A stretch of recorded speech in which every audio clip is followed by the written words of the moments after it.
జై శ్రీమన్నారాయణ. నేను మీ వాణి సత్యాన్ని శ్రీ విష్ణు పరివార్ ఛానల్ నుంచి మాట్లాడుతున్నానండి. Welcome to our channel. జై శ్రీమన్నారాయణ వనిత గారు. జై శ్రీమన్నారాయణ గురువు గారు. అమ్మ, ఈరోజు శతశ్లోకి రామాయణంలోని 69వ శ్లోకం నుంచి చూసుకుందామమ్మా. మొదటగా 69. తేననాదేన మహత నిర్జగామహరీశ్వరః అనుమాన్య తదాతారాం సుగ్రీవేణ సమాగతః. మొదటగా పద విభజన చూద్దాము. తేన నాదేన మహత, నిర్జగామ రా కింద జా సంయుక్తాక్షరం, హరీశ్వర శంకరుల షా కింద వకారం. ఈ రెండు సంయుక్తాక్షరాలు మనకి ప్రతిసారి చెప్తున్నాను. ఇక్కడ సంయుక్తాక్షరాలు వచ్చిన ద్విత్వాక్షరం వచ్చినా కూడా యూజువల్ గా పైలట్ అన్ని కొంచెం ఒత్తి పలకాలి. అనుమాన్య నా కింద యకారం, తద తారం, సుగ్రీవేణ గా కింద రకారం, సమాగతః. ఆఫ్లైన్ చూద్దామమ్మా.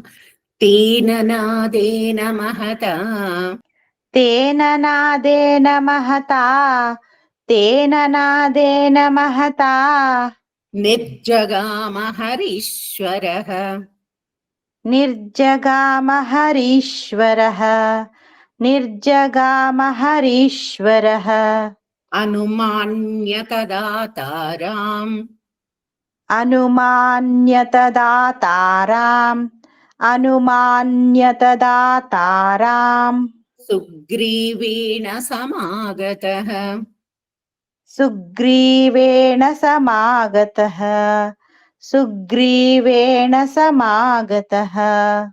Line wise.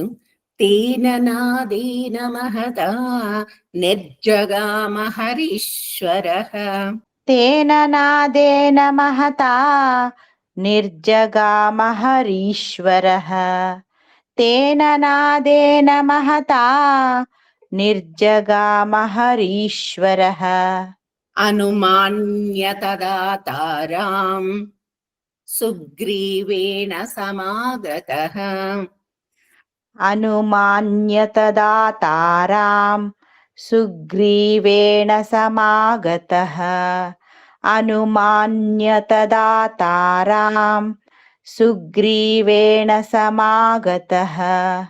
ఇప్పుడు పూర్తి శ్లోకం ఇద్దరం కలిపి.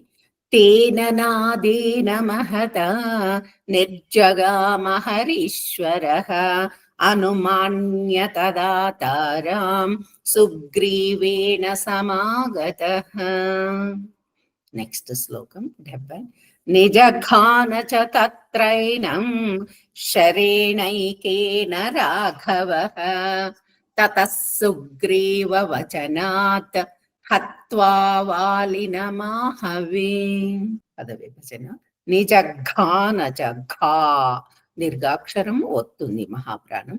తత్రైనం తా కింద రకారం. శరేణై రే పైన పొల్లుంది. శరేణైకేన రాఘవ ఘా మహాప్రాణం లాస్ట్ విసర్గలు. తతః సుగ్రీవ సా కింద సాద్విజాక్షరం వచ్చింది, ఒత్తి పలకాలి. గా కింద రకారం. వచనాత్ హత్వా తా దీర్ఘాక్షరం ఒకారం ఉంది కింద. వాలిన మాహవే. ఆఫ్లైన్ చూద్దాము. నిజఘాన చ తత్రైనం, నిజఘాన చ తత్రైనం, నిజఘాన చ తత్రైనం, శరేణైకేన రాఘవః, శరేణైకేన రాఘవః, శరేణైకేన రాఘవః, తతః సుగ్రీవ వచనాత్, తతః సుగ్రీవ వచనాత్, తతః సుగ్రీవ వచనాత్, హత్వా వాలినమాహవే. హత్వా వాలినమాహవే, హత్వా వాలినమాహవే. Line wise. నిజఘాన చ తత్రైనం శరేణైకేన రాఘవః, నిజఘాన చ తత్రైనం शरेणैकेन राघवः निजघान च तत्रैनं शरेणैकेन राघवः ततः सुग्रीववचनात् हत्वा वालिनमाहवे ततः सुग्रीववचनात् हत्वा वालिनमाहवे ततः सुग्रीववचनात्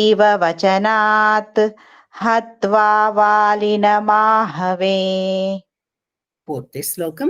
నిజఘాన చ తత్రైనం శరేణైకేన రాఘవః తతః సుగ్రీవవచనాత్ హత్వా వాలినమాహవే. 71వ శ్లోకం. సుగ్రీవమేవ తద్రాజ్యే రాఘవః ప్రత్యపాదయత్ స చ సర్వాన్ సమానీయ వానరాన్ వానరర్షభః. సుగ్రీవ, గీ పైన పొల్లు ఉంది, కింద రకారం ఉంది, సంయుక్తాక్షరం. మేవ తద్రాజ్యే, దా కింద రకారం, జా కింద యకారం, రెండు సంయుక్తాక్షరాలు. రాఘవ, ఘా మహాప్రాణం, విసర్గల తర్వాత పా ఉంది కాబట్టి పొల్లు పా వస్తుంది. ప్రత్యలో పా కింద రకారం, తా కింద యకారం, రెండు కూడా సంయుక్తాక్షరాలు. పాదయత్, లాస్ట్ గత్తులు వస్తే స్పష్టంగా పలకాలి. సజ సర్వాన్, రా దీర్ఘాక్షరం, కింద వకారం ఉంది. సమానీయ వానరాన్ వానరర్షభః, రా కింద ష భా మహాప్రాణం ఉంది. భా తర్వాత విసర్గలు ఉన్నాయేమో. హాఫ్ లైన్ చూద్దాం.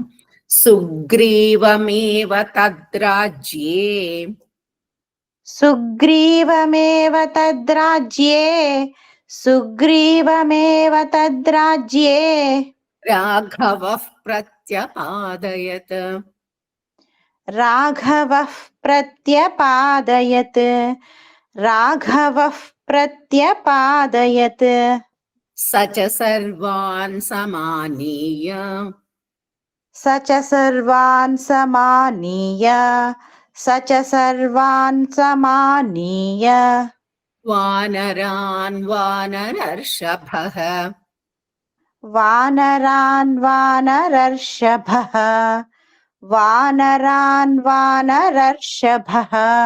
Line wise. సుగ్రీవమేవ తద్రాజ్యే రాఘవః ప్రత్యపాదయత్ సుగ్రీవమేవ తద్రాజ్యే రాఘవః ప్రత్యపాదయత్ సుగ్రీవమేవ తద్రాజ్యే రాఘవః ప్రత్యపాదయత్ స చ సర్వాన్ సమానీయ వానరాన్ వానరర్షభః స చ సర్వాన్ సమానీయ వానరాన్ వానరర్షభః స చ సర్వాన్ సమానీయ వానరాన్ వానరర్షభః. పూర్తి శ్లోకం. సుగ్రీవమేవ తద్రాజ్యే రాఘవః ప్రత్యపాదయత్ స చ సర్వాన్ సమానీయ వానరాన్ వానరర్షభః. 71 కింద లైన్ ఒక్కటే మిగిలిందమ్మా. ఇప్పుడు 72 నుంచి మళ్ళీ ట్యూన్ మారిపోతుంది.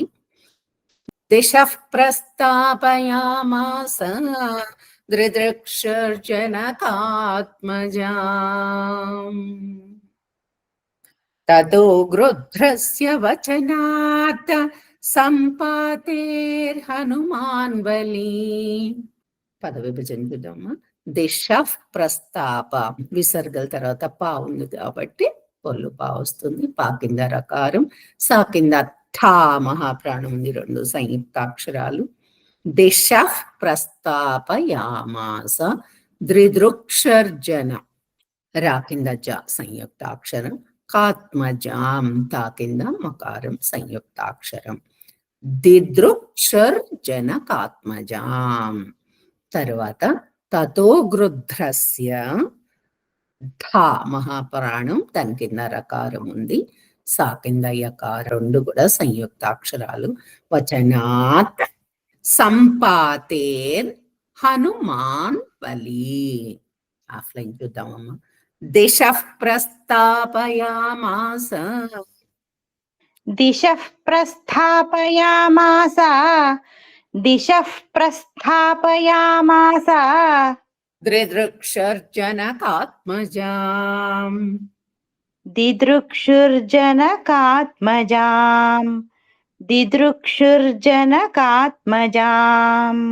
ఈ ట్యూన్ లో this is the last line కాబట్టమ్మా అలా ఎండింగ్ చేసేద్దాం. 4th line.